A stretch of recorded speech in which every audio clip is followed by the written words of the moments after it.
Now, Elon Musk's $44 billion Twitter takeover is temporarily on hold. Musk sending shockwaves this morning with this tweet, saying he was seeking more details on how many fake accounts are on the platform after the company pegged that figure at less than 5% of its users. Musk believes that number is way higher.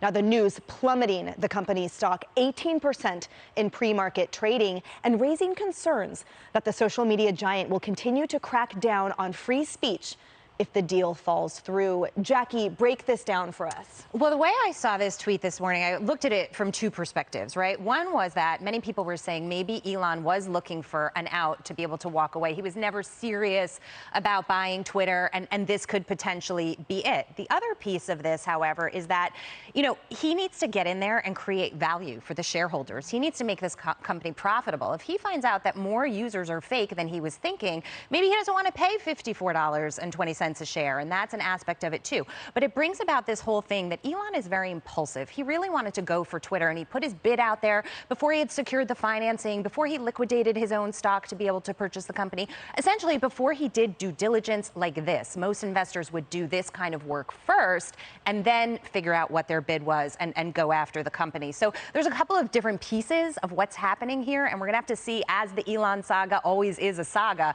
how it plays out. Right, and Cheryl, to your point, Jackie, Elon Musk has been called an erratic visionary, but you said earlier that he's nervous. Tell us why. He has reason to be. So when they reported their first quarter earnings last month, Twitter told us in the brief amount of information they gave us before they mic dropped and said no more guidance to Wall Street. Here's what they said. They said that they overstated monetizable daily active users for several quarters. This goes back to 2019.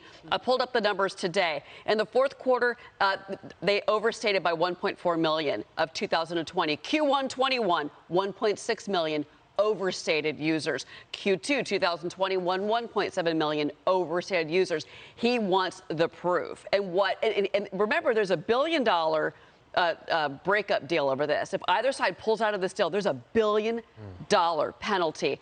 I don't think Elon Musk pulls out of this, but he's doing the right thing, and I don't blame him. He needs to make sure that he can monetize these users, because you need to be able to prove that somebody on Twitter saw an advertisement. I have to go back to Coca-Cola or PepsiCo or whoever and say, yes, that user did see the advertisement, and that has to be proved. He wants proof. Not surprised by what Musk is doing. It is the right call, but I do think at the end of the day, the deal goes through. $1 billion breakup deal sounds like something I wish I'd had in the past. I know, it's almost better than it's almost better than a prenup. But Harris, part of the reason that everyone is really looking with such optimism and hope about the prospect of Elon taking over is for things like this, which is Twitter blatantly allowing the White House, for example, to tweet this disinformation, misinformation that they claim that they are so staunchly against. So here, the White House tweeting, when President Biden took office, millions were unemployed and there was no vaccine available. Oh, stop. In the last 15 months, the economy has created 8.3 million jobs. They go on. That's a lie, Harris, and we all know it. And yet that was allowed to stay up.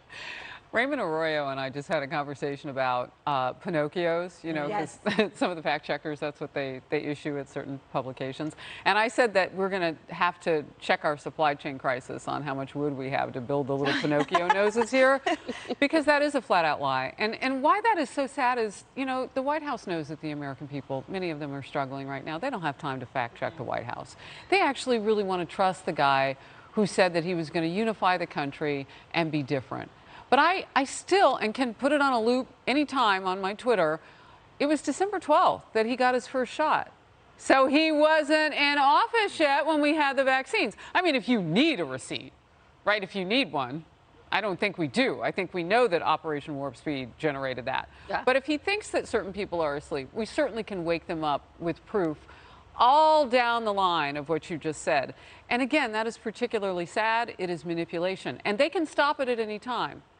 I don't need an apology. The American people don't need one, because if you don't change your behavior and you apologize, that's manipulation.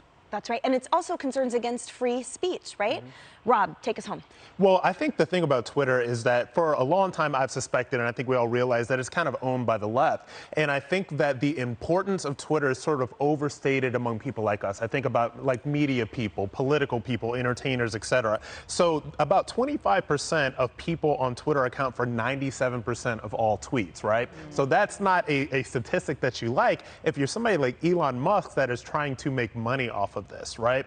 And so I think that that is what we're seeing. And I think that in the future, when it comes to Twitter, I think that he's going to have to figure out how he's going to make money off of it. And then we're going to have to figure out if this really is going to be the free speech square in public that I think it should be. And remember, he wants to take Twitter private. Yes. I mean, that's part of the deal. That's public knowledge.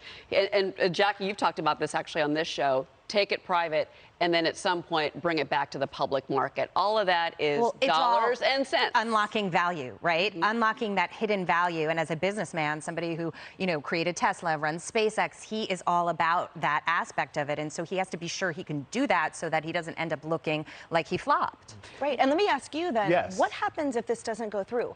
What happens to bias and free speech and the blatant disinformation? What happens to all of that if this doesn't go through? If this doesn't go through, it still stays the way it is, right? So it still stands. A lot of conservatives that have very big followings on Twitter know that you are suppressed. And it's really funny, with my own personal following, I saw it kind of explode in the last couple of weeks, even when this was announced. So you see the difference in engagement, you see the difference in followers. And our friend Dave Rubin had an experiment on Twitter. He said, when you look at the New York Times that has tens of millions of followers on Twitter, he said, I could probably get more engagement if I tweet a piece of fruit than the average New York Times article. Wow. And he did it, and it was actually true. So you have New York Times that has tens of millions of followers on Twitter, but yet they have zero engagement. And so this is proof that a lot of this user base is inflated.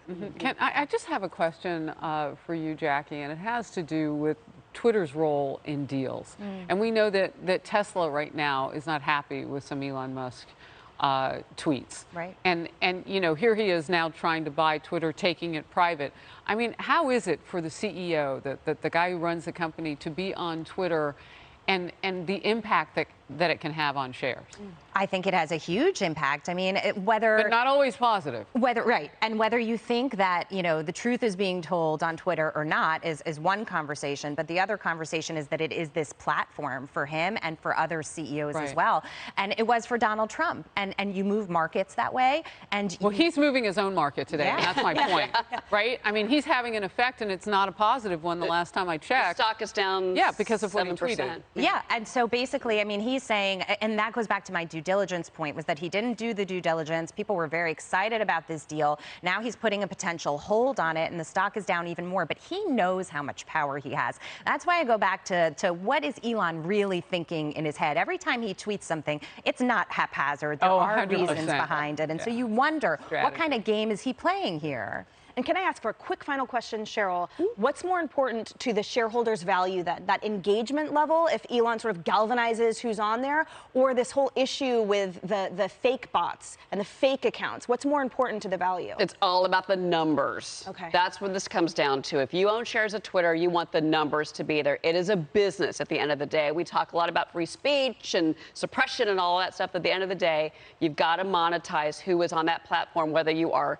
Twitter or Facebook or Instagram or Spotify or whoever, you take your pick. You got to make money. And let me just say this. I think he may be bargain hunting, to your point. I think he might have put that tweet out there. I wondered if he cut a better deal for himself. And all of a sudden you say, not 54.20, whatever it is under that, and you get a better I got mad respect for getting that deal. Just about to say shoes. I mean, when I find some shoes, I'm willing to bargain. Me too. We get all awkward, have a though. savvy shopper, that's for sure. Hi, everyone. I'm Brian Kilmeade. I want you to do me a favor. I want you to click to subscribe to the Fox News YouTube page. This is the only way that I know for sure that you're not going to miss any great commentary, any great news bites, any great interviews coming your way on Fox. You can get it all here on YouTube. So subscribe right now.